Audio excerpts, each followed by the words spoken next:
اگه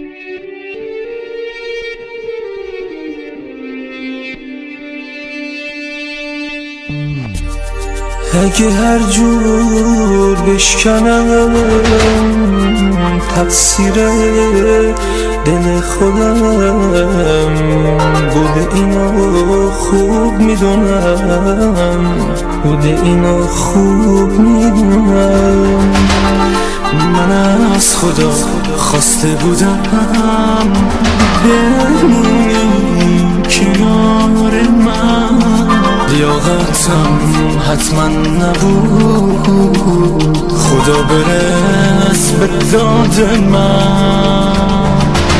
اگه هر جور بشکنم هیچی دم نمیزنم، تقصیر هیچ کسی نشد،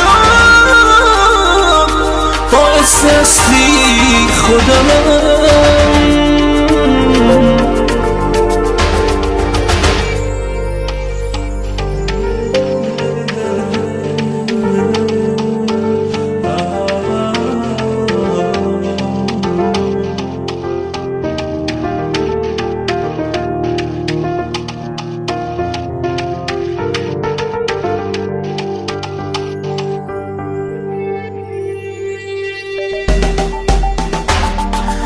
اگه تا آخر عمر با حسرتم من بشکنم، بازم میگم من عاشقم، علت اصلی خودمم.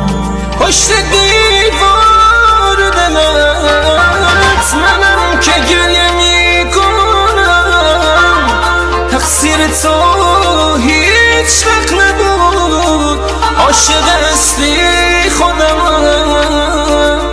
تو که تنها نمیمونی، من تنها ردا کن توی این سکوت مبهم، من بی کس و صدا کن. قول میدم دلم که تنگ شد این دفعه واسط بمیرم، که شاید خدا بخواد و جا دستات بگیرم.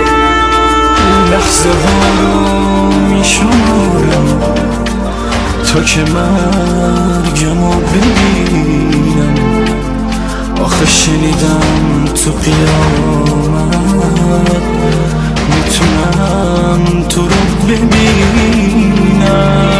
لحظه ها رو میشمارم تا که مرگمو ببینم، آخه شنیدم تو قیامت میتونم تو رو ببینم. اگه هر جور بشکنم هیچی دم نمیزنم، تقصیر هیچ کس نشد، باعث اصلی